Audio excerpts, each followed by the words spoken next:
हम नमाज नहीं पढ़ते, ठीक है। सबसे पहली बात है, हम नमाज नहीं पढ़ते। आप सब नमाज पढ़ना शुरू कर दें, अल्लाह ताला को राजी करना शुरू कर दें, इंशाअल्लाह आप अच्छे हो जाएंगे। अल्लाह ताला हुक्मरान भी आप पे ऐसे ही भेज देगा। जब आप नमाज नहीं पढ़ेंगे आप फिर किसी को कुछ नहीं कह सकते। ये भी चीज है, लेकिन थोड़ा सा प्रैक्टिकली भी हमें देखने की जरूरत है। नो डाउट नमाज पढ़ेंगे, हमारे मजहब का बहुत अहम रुकन है नमाज, लेकिन साथ प्रैक्टिकली भी मुसलमान से बढ़कर कोई चीजें भी बंदा नहीं है, कोई काफिर मुसलमान से बढ़ के नहीं है। मुसलमान अगर हो, अभी भी मेडिसिन हम काफरों की यूज कर रहे हैं, ये जो मेडिसिन यूज हो रही है उनकी यूज कर रहे हैं, फिर हम अपनी क्यों नहीं बना लेते? वो यही बात है ना, हम कमजोर किस लिए हैं? हमारा ईमान कमजोर है, हम ईमान पे चलते नहीं है, हम अपने दीन पे नहीं चलते। जब हम अपने दीन पे चलेंगे, कोई की मेडिसिन नहीं यूज। आपने सुना नहीं 313 ने हजारों को मार दिया। पाकिस्तानी मौलाना का कहना है कि आप लोग नमाज पढ़ो, अल्लाह के रास्ते पे चलो, अल्लाह आपको रिजक जरूर देगा। दोस्तों, पाकिस्तान में दवाइयों की कमी है, हॉस्पिटल में दवा नहीं मिल रही है, ठीक से इलाज नहीं मिल रहा है, लेकिन वहीं पर एक पाकिस्तानी मौलाना कहता है कि आप लोग नमाज नहीं पढ़ते हो, इसलिए आप लोगों के साथ में ऐसा होता है। शोएब चौधरी का वीडियो है, लिंक है डिस्क्रिप्शन में। आइए दोस्तों, बढ़ते हैं मौलाना की तरफ, देखते हैं कि मौलाना और क्या क्या कहते हैं। मेडिसिन सस्ती मिल रही है, महंगी मिल रही है? मेडिसिन क्या, यहाँ तो थूकने के लिए भी कहते हैं कि 50 रुपए दे दो। ऐसे ही है, बिल्कुल ऐसे ही है। ये जो यहाँ आया वगैरह फिर उसे कह दो कि ये मरीज को थोड़ा सा बेड चादर चेंज कर दो, हमें मिठाई दे दो, हम शादी पे आए हुए हैं। मतलब मरीज के लिए मिठाई दे दो, ये एक लेता। अभी आप मेरे साथ चले, वार्ड का विजिट करें, मैं आपको हालत दिखाता हूँ, अपने भाई की हालत दिखाता हूँ मैं, ठीक। आप जाके देखेंगे तो खुद आपको रोना आ जाएगा देख के। अंदर जाना अलाउ नहीं है, लेकिन ये है कि आपने जो बताया हम उस पर यकीन रखते हैं। आपने क्या कहा, 1000 रुपया दे चुके हैं, किस चीज का? किस चीज का? कभी वर्कर को, कभी चौकीदार को, कभी किसके साथ आए हैं? अपने कोई मसला है या किसी का? नानी है, उनका मसला है। ठीक है, मुझे जितने भी लोग ये देख रहे हैं या मेरी आवाज सुन रहे हैं, मुझे बताएं कि इस इशू को कैसे हल किया जा सकता है आपके ख्याल में? इस इश्यू को ईमानदारी से हल किया जाएगा, कानून की बालादस्ती हो, जो करे कोई जुर्म उसको सख्त सख्त सजा दिया, इबरत का निशान बनाया जाए उसको। हम साया मुल्क की बात करें, जिसको हम हर चीज में कहते हैं उससे हमारा मुकाबला है, ये है वो है। वो आपको पता है इस टाइम वर्ल्ड फार्मेसी कहा जा रहा है इंडिया को। आपको पता है कि दुनिया में वो अपनी दवाइयां बेच रहा है, दे रहा है, चाइना को अपनी दवाइयां दे रहा है। हमें भी जो दुबई से दवाई आती है काफी हद तक वो इंडिया से आती है, हम डायरेक्ट क्यों नहीं ले लेते? डायरेक्ट कैसे लें जब उसमें कमीशन माफिया है, बेईमानी है, हर चीज में तो बेईमानी इधर रखी हुई है। अगर आप ईमानदारी से काम करेंगे तो अल्लाह का खौफ होगा, आखिरत में हिसाब का खौफ होगा, तो हर बंदा अपने रेंज में रह के काम करेगा। दूसरी बात ये है कि मेरा तो यही है आइडिया कि जिसका 20 ग्रेड 21 ग्रेड का जो मुलाजिम है ना, कानून ऐसा पास होना चाहिए पाकिस्तान में कि उसको बाहर जाने की इजाजत ना हो, उसकी जायदाद बाहर ना हो। यहाँ पे एक छोटा सा सोशल एक्सपेरिमेंट करेंगे। कहा यह जाता है इंटरनेशनल लेवल पे, या हमारे पॉलिटिशियन ये कहते हैं कि अवाम की सोच के मुताबिक या अवाम की मर्जी के मुताबिक हमने ट्रेड बंद की है, मेडिसिन या जो भी चीजें वो बंद की हैं। यहाँ पर पब्लिक से पूछते हैं कि क्या हमें इंसानियत के लिए या मरीजों को बचने के लिए, मरीजों को बचाने के लिए इंडिया से मेडिसिन लेनी चाहिए या नहीं? सिर्फ यस और नो में आंसर लेंगे। आपने भाई, क्या हमें मेडिसिन लेनी चाहिए इंडिया से मरीजों को बचाने के लिए, इंसानियत को बचाने के लिए? आप हाँ ना में जवाब दे दें। जी लेनी चाहिए। आप क्या? जी नहीं, ठीक है, आपकी मर्जी। मेडिसिन लेनी चाहिए या लेनी चाहिए। आप क्या कहना चाहते हैं? मेडिसिन इंसानियत के लिए लेनी चाहिए के लिए फिर तो फायदा किसको है, पाकिस्तान को या इंडिया को? अगर मेडिसिन लेंगे पाकिस्तान को है। ठीक है, लेनी चाहिए लेनी चाहिए, इंसानियत की बेहतरी के लिए लेनी चाहिए, इंसान की जान बचाने के लिए। आ जाता वो इस्तेमाल कर सकते हैं तो मेडिसिन। मैं आपको बताऊं, अभी भी ये हमें ऐसे ही है। सब कुछ आता है। सब कुछ आता है। आपने बोला नहीं खाते ये लोग, कौन कहता नहीं खाता? या इंडिया का प्याज चल रहा है, अभी इनको कह रहे हैं कि इंडिया की मेडिसिन ही होनी चाहिए, ये यहाँ पे होनी चाहिए, वो यहाँ नहीं पे होना तो ट्रेड बंद है, कैसे इंडिया से प्याज आ जाता है? भाईजान सब कुछ उधर इंडिया से आ रहा आप लगता है है। फ्री में मैं ब्लड दे के आया हूँ अभी। लेके आए हैं। जब ये थैला 700 750 का दिया है, 750 का था ये फ्री होता था। जो फ्री होता था। ब्लड की एक पूरी बैग 750 का दिया कि सिर्फ वो खाली खाली बैग खाली बैग 750 रुपए का यहाँ पे सेल हो रहा है। मैं वाकई में हैरान हुआ। इससे पहले जो पहले घूमते थे वो अच्छी थी। यहाँ से बैग पहले फ्री मिलता था, अभी नहीं। कल मैं खुद 1500 के लेके आया हूँ 2।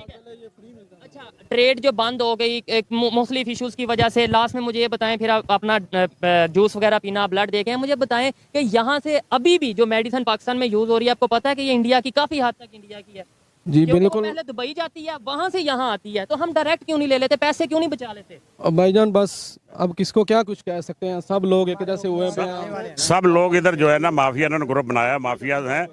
अगर उनका खात्मा अच्छे तरीके से किया जाए तो इंसान, बाकी रहा इंडिया से मेडिसिन लेने का, इंसानियत की भलाई के लिए कोई भी चीज़ दुश्मन से बंदा ले सकता है। समझे नहीं क्यों? हम बहसीत मुसलमान अगर हम हिस्ट्री पढ़ें तो इस तरह के मुआहदे हमारे नबी पाक सल्लल्लाहु अलैहि वसल्लम के दौर में भी मौजूद हैं कि जो इंसानियत की बेहतरी के लिए उन्होंने ये सब काम किए हैं। भाई ने बोला, इनका भी जाहिर बात है, इनकी अपनी ओपिनियन है, हक रखते हैं अपनी ओपिनियन देने का। इन्होंने बोला मुझे मेडिसिन समझ नहीं लगी, पहले आपने पूछा है ना हाँ या ना, मुझे मेडिसिन लेनी चाहिए या नहीं, नहीं चाहिए, लेकिन मुझे समझ नहीं लगी पहले। फिर कोई मसला नहीं, लेकिन मैं हैरान हुआ कि हॉस्पिटल में खड़े हैं, इन्हें तो कदर होनी चाहिए। मेहमान खाने बने हुए हैं ना, वहाँ रजिस्ट्रेशन भी होती है, खाना भी देते हैं, उसमें बैठने का इंतजाम भी है। तो अगर इधर इमाम को अवेयरनेस होनी चाहिए ना कि भी इधर क्यों बैठते हैं वो। ये भी है, जो लॉजिकल बात है वो है, ठीक है। जो चीजें हमारे फायदे के लिए ये है, जो सच है हमेशा नेगेटिव हमें चीज नहीं दिखती। हुक्मरान की तरफ से परेशानी है, लेकिन उसमें मेरी बात सुनिए, उसमें यह है कि भी हमारा अपना कसूर है ना, हम नमाज नहीं पढ़ते, ठीक है। सबसे पहली बात है, हम नमाज नहीं पढ़ते। आप सब नमाज पढ़ना शुरू कर दें, अल्लाह ताला को राजी करना शुरू कर दें, इंशाअल्लाह आप अच्छे हो जाएंगे, अल्लाह ताला हुक्मरान भी आप पे ऐसे ही भेज देगा। जब आप नमाज नहीं पढ़ेंगे आप फिर किसी को कुछ नहीं कह सकते। ये भी चीज है, बस। लेकिन थोड़ा सा प्रैक्टिकली भी हमें देखने की जरूरत है। नो डाउट नमाज पढ़ेंगे, हमारे मजहब का बहुत अहम रुकन है बिल्कुल। नमाज, लेकिन साथ प्रैक्टिकली भी मुसलमान से बढ़कर कोई प्रैक्टिकल चीजें भी तो बंदा नहीं है, कोई काफिर मुसलमान से बढ़ के नहीं है। मुसलमान अगर हो, अभी भी मेडिसिन हम काफरों की यूज कर रहे हैं, ये जो मेडिसिन यूज हो रही है उनकी यूज कर रहे हैं, फिर हम अपनी क्यों नहीं बना लेते? वो यही बात है ना, हम कमजोर किस लिए हैं? हमारा ईमान कमजोर है, हम ईमान पे चलते नहीं है, हम अपने दीन पे नहीं चलते। जब हम अपने दीन पे चलेंगे, कोई काफर की मेडिसिन नहीं यूज आपने सुना नहीं 313 ने हजारों को मार दिया ठीक हो गया है? नहीं, कुरान पाक में अल्लाह ताला ने फरमाया है, जैसी अवाम आएगी ना वैसा उसके ऊपर हुक्मरान आएगा, ठीक है।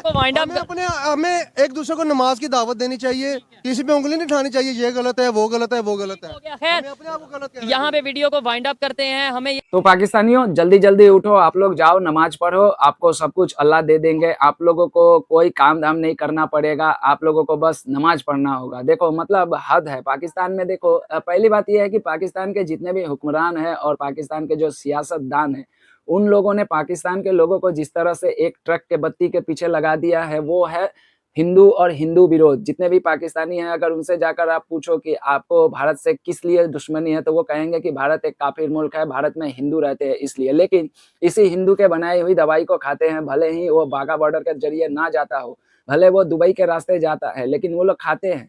खैर ये तो बात अलग है कि पाकिस्तानियों को पता नहीं है कि यह दवा कहाँ पे बनती है, इस दवा को कौन बनाता है, काफिर बनाता है या फिर कोई मुसलमान बनाता है। मुझे बड़ा ही आश्चर्य लगा, ये मौलाना साहब आके कहते हैं कि आप लोग अल्लाह के रास्ते पे नहीं चलते हो, आप लोग नमाज नहीं पढ़ते हो, इसलिए आप लोगों का ऐसा हाल है। मतलब आप जरा सोचो, एक पाकिस्तान देश है जिसके हॉस्पिटल में कोई एक दवा नहीं मिलती है, और दवा मिलती भी है तो उसकी पर्ची काट दी जाती है और मोटा माल इन लोगों के जेब पे डाका डाल दिया जाता है, इनसे मोटा माल वसूल कर लिया जाता है। लेकिन पाकिस्तानियों को कुछ समझ में नहीं आता।